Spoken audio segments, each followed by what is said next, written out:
नमस्कार फ्रेंड्स, मैं सीए अभिषेक जैन। आज जो डिस्कस करने वाले हैं वो करने वाले हैं amendment in faceless scheme 2019। First amendment आया 17 फरवरी को 2021 को। हम सब कंप्लायंस में इतने बिजी हैं कि अमेंडमेंट कब आ रहा है ये भी मालूम नहीं पड़ता। तो it's again a challenge for all of us to cope up with all these changes and according to that guidance जो क्लाइंट को देना है वो भी एक अलग चीज है।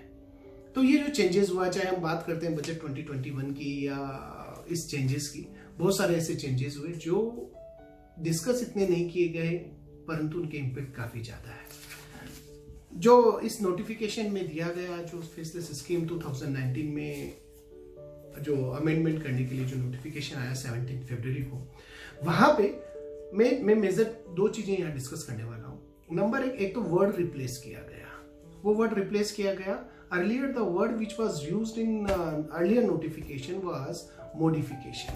Now the word which has been substituted, modification की जगह वो आया है variation.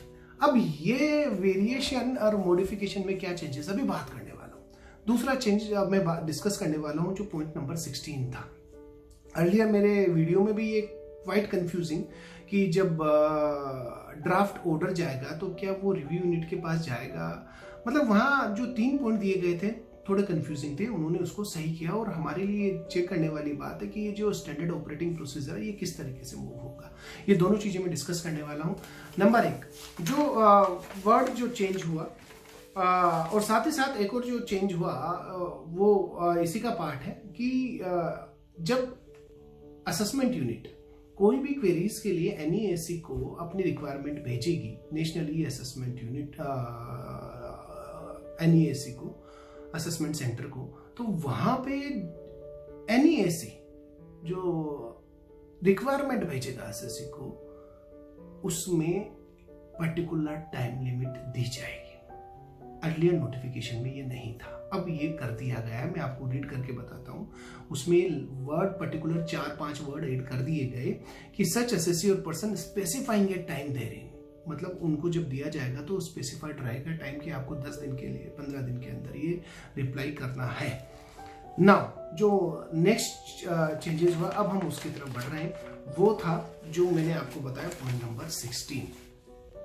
यहां हमें समझने वाली बात है, 3 चीजें होंगी कि भाई जो एक ड्राफ्ट असेसमेंट ऑर्डर बनेगा, जो आरएमएस रिस्क मैनेजमेंट स्ट्रेटेजी के अकॉर्डिंग उसका इवेल्युएशन होगा, तो वो क्या हर बार एसएससी के पास जाएगा या रिव्यू यूनिट के पास जाएगा, ऐसा नहीं है। यहां साफ तरीके से 3 चीजें दी गई है।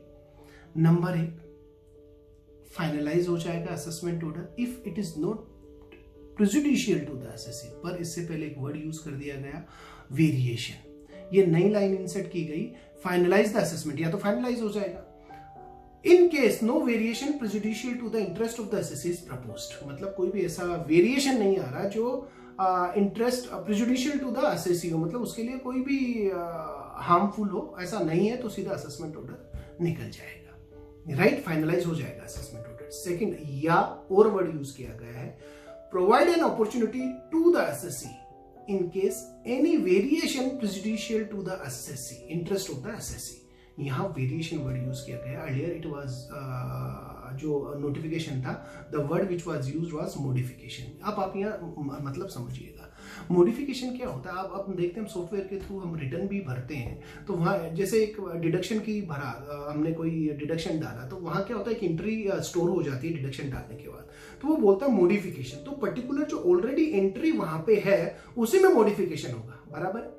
नई एंट्री के लिए तो नई आपको एंट्री न्यू एडिशन करना पड़ेगा। तो मॉडिफिकेशन अर्लियर जो हमारे साथ हुआ है उसी में हम ऊपर नीचे कर सकते हैं, डिस्कस हुआ है या जो भी whatever we have exchange with the department, उसमें मॉडिफिकेशन अगर कुछ भी होता है तो, बट मॉडिफिकेशन की जगह यह वर्ड यूज किया गया है वेरिएशन।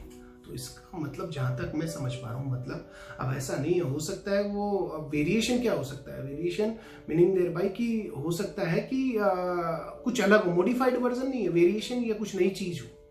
तो ये तो देखने वाली बात है। वेरिएशन दिखने में एक वर्ड रिप्लेस हुआ है, पर इसका इम्पैक्ट काफी आ सकता है, कुछ नई चीज भी हो सकती है। वेरिएशन आ गया जो डिस्कस हुआ था उसमें भी। मॉडिफिकेशन तो मतलब एग्जिस्टिंग जो हमने एक्सचेंज किए, तो ये एक बड़ा इंपॉर्टेंट चेंजेस किया गया कि वेरिएशन यूज किया गया कि पहला क्या हो सकता है, नंबर एक, अगर कुछ भी प्रेजुडिशियल टू द असेसी नहीं है, वहां भी वर्ड यूज किया गया variation, interest of the assessee prejudicial नहीं है तो फाइनलाइज हो जाएगा। सेकंड, अगर variation prejudicial to the assessee है तो क्या होगा, शो कॉज नोटिस दिया जाएगा कि भाई क्यों ना हम ये आपके अगेंस्ट में करें, ये एक अच्छा प्रपोजल है।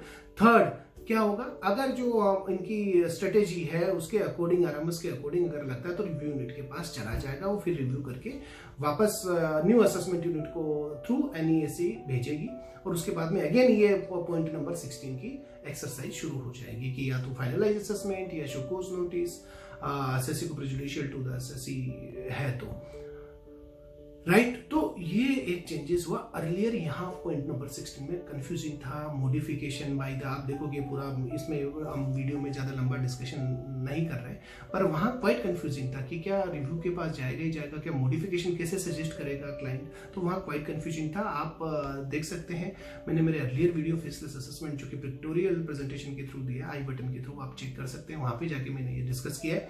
नाउ अब एक और जो चेंजेस हुआ वो ये था कि जो शो कॉज नोटिस जाएगा, जो बी में मैंने आपको बताया कि शो कॉज नोटिस चला गया और उसका रिप्लाई भी देगा। अब क्या रिप्लाई नहीं भी देगा और देगा भी, दो चीजें यहाँ पे होगी। तो यहाँ एक एलिजिबल असेसी का डिस्कशन किया गया, वो क्या है, क्या होगा, the national e assessment centre shall where no response to show cause notice, क्योंकि वो शो कॉज नोटिस जाएगा जो मैंने बी पॉइंट बताया था कि अगर रिस्पॉन्स नहीं आता शो कॉज नोटिस का। अब इन ए केस वे ड्राफ्ट असेसमेंट ऑर्डर, तब क्या होगा, शो कॉज नोटिस कब जाएगा कि प्रेजुडिशियल टू द असेसी है, ऑर्डर चला गया, शो कॉज नोटिस दिया पर उसने रिप्लाई नहीं दिया है, उसका रिप्लाई नहीं मिला है, तो क्या होंगे, दो केसेस होंगे। In case where the draft assessment order, final draft assessment order in respect of an eligible assessee and proposes to make any variation which is prejudicial to the interest of the assessee, forward the draft assessment order or final draft assessment order to such assessee। यानी अगर कोई response नहीं आया तो फिर क्या किया जाएगा, जो ड्राफ्ट असेसमेंट ऑर्डर है एलिजिबल एसएससी के केस में, यानी eligible SSC meaning thereby कि उसमें टीपीओ जो ट्रांसफर प्राइसिंग ऑफिसर है उसके इन्वॉल्वमेंट के कारण कुछ वेरिएशन आया है। अगर कोई ऐसा एसएससी है जिसपे टीपी के प्रोविजन लगते हैं, ट्रांसफर प्राइसिंग ऑफिसर टीपीओ की कुछ एडिशन के कारण कुछ वेरिएशन आया है, उस केस में क्या किया जाएगा, लैंग्वेज वापस से पढ़ रहा हूं। In case where draft assessment order और final draft assessment order is in respect of an eligible assessee and proposes to make any variation which is prejudicial to the interest of the assessee, forward the draft assessment order और final draft assessment order to the such assessee, यानी फिर order उसको assessee को दिया जाएगा भले ही response ना आया हो।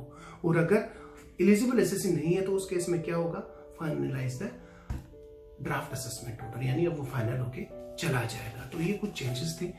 एलिजिबल एसएससी यहाँ आए तो टीपीओ के केस में जो वेरिएशन ट्रांसफर प्राइसिंग ऑफिसर के इन्वॉल्वमेंट के थ्रू आता है तो वहाँ अगेन एक ड्राफ्ट असेसमेंट ऑर्डर भेजा जाएगा, अदरवाइज फिर फाइनल हो जाएगा। तो फ्रेंड्स मैं समझता हूँ ये चेंजेस हमारी इवन स्टैंडर्ड ऑपरेटिंग प्रोसीजर भी हमें ध्यान से समझने चाहिए। फेसलेस असेसमेंट को डील करते समय डिपार्टमेंट किस तरीके से डील करेगा, वेरिफिकेशन यूनिट के हर केस में वेरिफिकेशन जाएगी, क्या प्रायर अप्रूवल की भी जरूरत रहेगी, क्या कितनी बार वेरिफिकेशन यूनिट वो वेरिफिकेशन के लिए उसके पास रिक्वेस्ट आ सकती है। बहुत सारी चीजें हैं जो हमें समझनी होगी। आज के वीडियो में इतना ही। Thanks a lot, stay tuned for latest update. Thanks a lot from my side, thank you.